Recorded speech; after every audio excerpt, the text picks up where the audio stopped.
Hi, and thank you for joining me for another short lecture. And friends, today I want to speak on a very, very important topic, and that topic is Amalek. Now, you're probably thinking, not another lecture on Amalek and how there are so many shiurim already out there on this very topic. But friends, I'm pretty sure that you haven't heard one like this, unfortunately. However, friends, I'm sure you've heard it before that we Jews have an obligation from the Torah not just to never forget what Amalek did to us after Kriyat Yam Suf, but also to blot out their name from under heaven as well. And because of these Torah commands, every Jew is taught that at any point in their lives that they happen to run into someone from the physical nation of Amalek, that they have a Torah duty to take them out, no questions asked. With me so far? I mean, this is the mitzvah, isn't it? And friends, I'm sure you already know that Achronim as well as Mekubalim, fueled by the Zohar, have taken this to even include individuals who are not from the nation of Amalek, but as they teach, are spiritually Amalek, which is an area that many don't mention publicly, but turns really scary really quickly if you think about it. Well, I don't have to tell you that this has caused us not only to demonize our enemies throughout history as Amalek, but worse, it has caused us to hope for their destruction and not pray for their repentance. And friends, the reason I think this video is so utterly important is because the practice of labeling people we dislike or that dislike us as an extinct biblical people that we have a biblical obligation to destroy can actually get us to end up breaking the very Torah that we are trying to uphold. What do I mean? Well, friends, I'm going to demonstrate on how the halacha, in other words, on how our actual obligation regarding Amalek actually deviates from what most rabbis teach today, unsurprisingly. And again, friends, first and foremost, we must acknowledge the Torah in its context, first to really understand what is expected of us regarding this mitzvah. And second, we need to validate this command according to the Pashat as a logically ethical or unethical one. Because yes, friends, not even the Torah itself is above ethical reproach. In other words, friends, much has been taught on the mitzvot of Mechiyat and Zechirat Amalek that, in my opinion, has really increased the animosity Jews feel towards the outside world. How? Well, by solidifying the imaginary fear that the Gentile world harbors an intrinsic urge to want to destroy us. So, what am I saying? Well, given the Torah's remarkable track record for actually making the world better and justly separating good from evil, that this command, either this command is not being explained correctly, or we have finally found a flawed mitzvah in Torah. And like virtually every area in life where things either confirm the obvious or are wrong, our Torah, my friends, has not failed us yet. But you know who has? That's right, modern day rabbis. How? Friends, by overlooking Torah and halacha and redefining this mitzvah to read in a new way. With me so far? Okay, so like we said, we have two, possibly three mitzvot from the Torah of Zechor et asher asa lecha Amalek, of remembering what Amalek did to you, and also of Timcha et asher asa lecha Zecher Amalek, that you should wipe out the memory of Amalek from under heaven, and of Lo Tishkach, of not forgetting what they did to you. Now, sometimes people combine the statements of not forgetting along with remembering, which is why sometimes it's counted only as two mitzvot. But anyways, friends, like I do in all my videos, I'm going to bring down the actual halacha and then tell you what is done today. And what is the halacha? Well, the mitzvah of not forgetting and remembering what Amalek did to us is performed by, well, not forgetting and remembering what Amalek did to us. That's it. It's that simple. And yes, friends, this is brought down not just by the Rambam, but obviously Chazal as well. And also, as it states in Megillah Daf Yud Chet Amud Aleph, that one fulfills this mitzvah orally. In other words, the words of remembering Amalek should flow from your lips. Compare that to what is taught nowadays that our requirement happens to be. And friends, it's a bit funny, and you will notice this more and more as you follow the work we do, that the reason Orthodoxy is actually shrinking, and the reason Judaism is virtually socially, ethically irrelevant in the world today is not because of Torah, and it's not because of the oral Torah of Torah Sheba'al Peh, but because of the countless minhagim that rabbis have created and relabeled Torah. In other words, if they would just say that this is a custom we have, then that would be fine. But by calling it Judaism when it's not even a practice sanctioned by Torah or the court, or worse, by stating that by breaking this custom you are disobeying your Creator, is not just a violation of Lo Tisa et Shem Adonai Elohecha, of not carrying our Creator's name in vain, but clearly a violation of Lo Tosef Alav Velo Tegra Mimenu, of not adding or taking away from the Torah. And this mitzvah of remembering and not forgetting what Amalek did to you is a perfect example of what we're talking about, on how virtually a new law and pretty much a new custom was created out of nowhere. In other words, our obligation is not as difficult as the Achronim have made it to be. And this is why, friends, when people say that they have a problem with the oral law, 9 out of 10 times the problem is not with the oral law, but rather with some later, unauthorized, invented custom rabbis have relabeled as Torah Sheba'al Peh, as oral law. But anyways, friends, how is the practice of remembering Amalek kept today? Well, the mitzvah of not forgetting or remembering Amalek, or remembering what Amalek did to us, is kept today by reading the portion known as the portion of remembering, or Parshat Zachor, or appropriately Shabbat Zachor, which is usually read on the Shabbat that is closest to Purim. Now, the practice of reading this portion before Purim is in the Gemara, but really not particularly having anything to do with the mitzvah of remembering and not forgetting.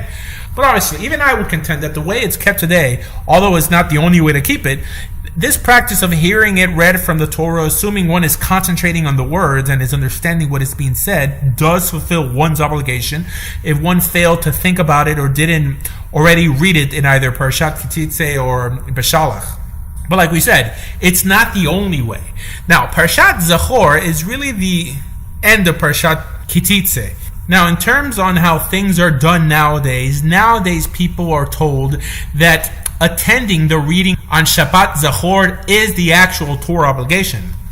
Well, not quite, my friends. But like we said, it does fulfill it, because yes, we have an obligation of Zachor et asher asa lecha Amalek b'derek b'tzechem miMitzrayim. So if you're hearing it, and better yet saying it, it's getting done. However, like we said, that either the reading or hearing of this portion, or any of the portions that mention Amalek, like at the end of Parshat Beshalach, done on any day, and even just thinking and speaking about it, fulfills your obligation. I mean, even the Magen Avraham writes that even by hearing Vayavo Amalek on Purim morning, one fulfills his obligation. And this could even be done at home. In other words, having a minyan is only a much later minhag. And something else that must be said is that if you don't understand what is being said, you cannot fulfill your obligation by being Yotzei the reading. In other words, you should read it for yourself in your common tongue.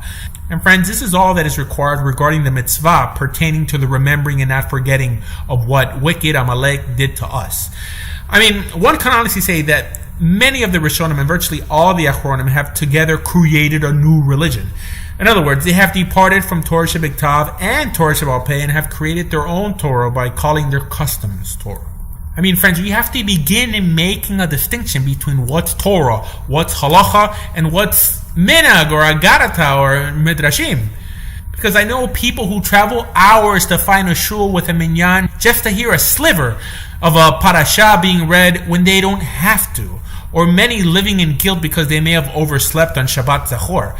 And then some wonder why people have a problem remaining religious.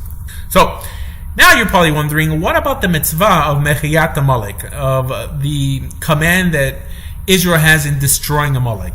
Well, unlike how it's briefly taught in the Jewish world today that anyone we deem to be Amalek today, either physically or spiritually, needs to be eliminated, including women and children, you would be surprised to know that this mitzvah, especially nowadays, does not exactly consist of this. And for some reason, when religious people hear this rant about merciless genocide, the rant remains uncontested.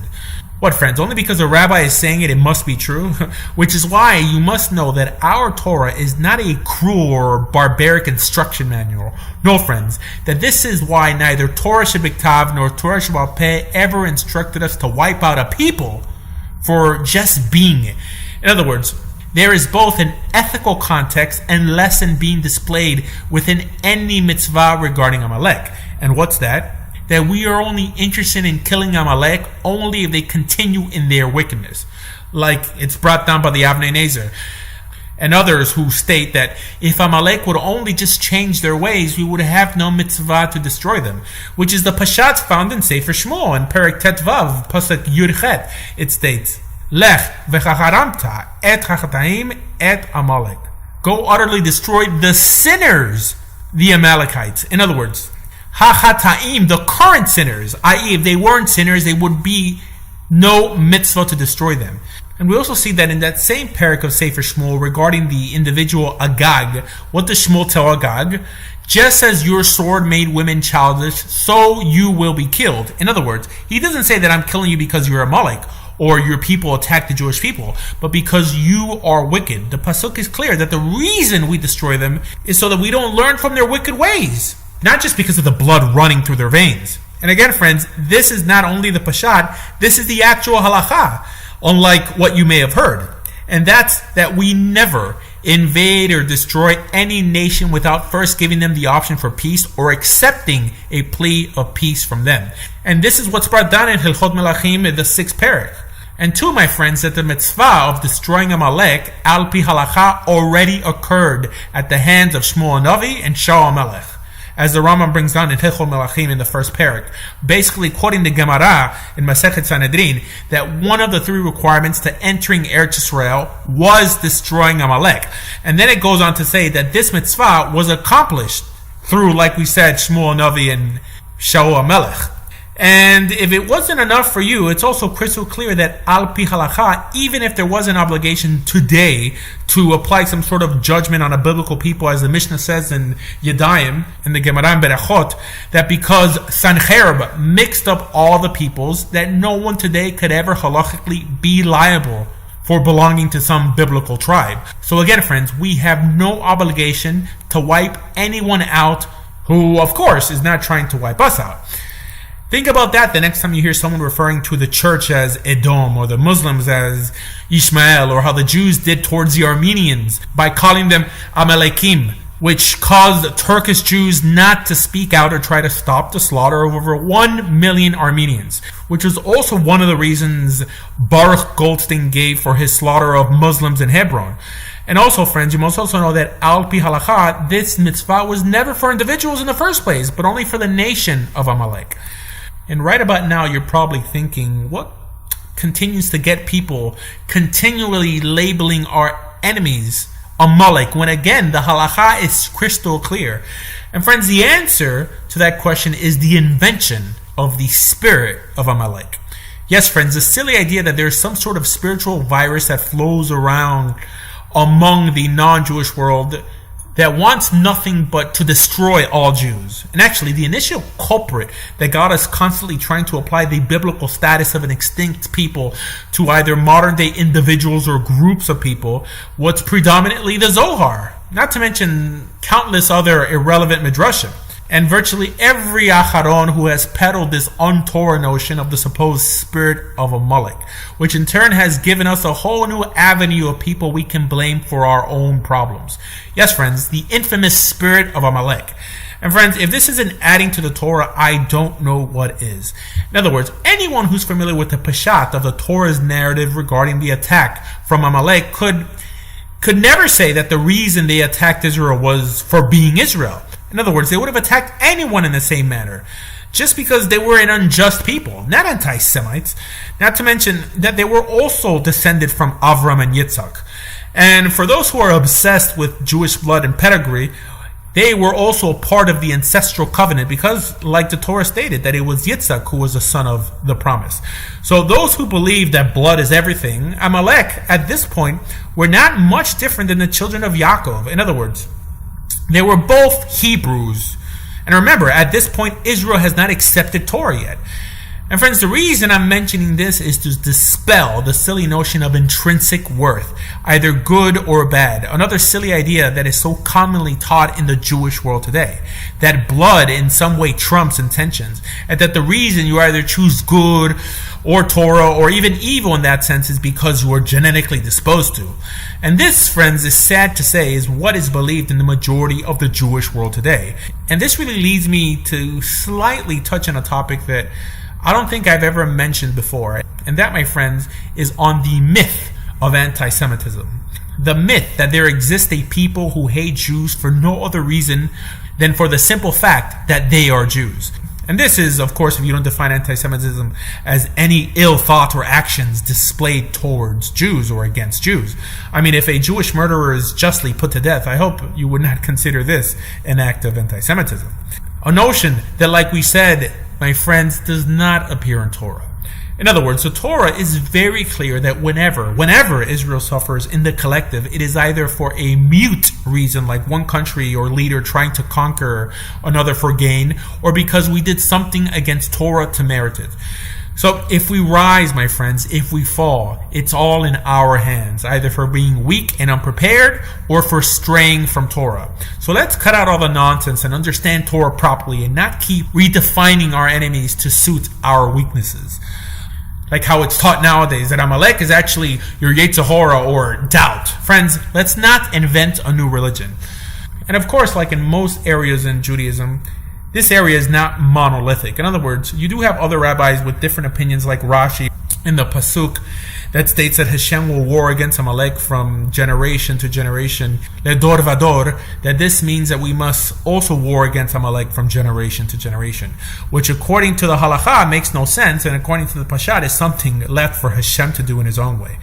But regardless, friends, it was words like these that got people to irresponsibly recreate Amalek once the mitzvah was completed, with the notion of the spirit of Amalek, that you can pretty much stick on anyone you happen to dislike.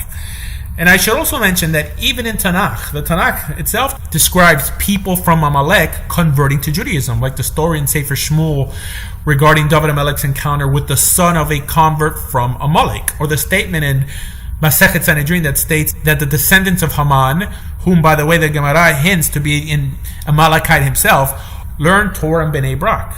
And here the Meforshim even teach that this includes Rabbi Akiva, who was known to be from Bnei Brak and who was also descended from converts. And the last proof of them all is the famous statement of the reason Amalek was created in the first place, as it states in Masechet Sanhedrin Daf Sadi Tet Amud Aleph.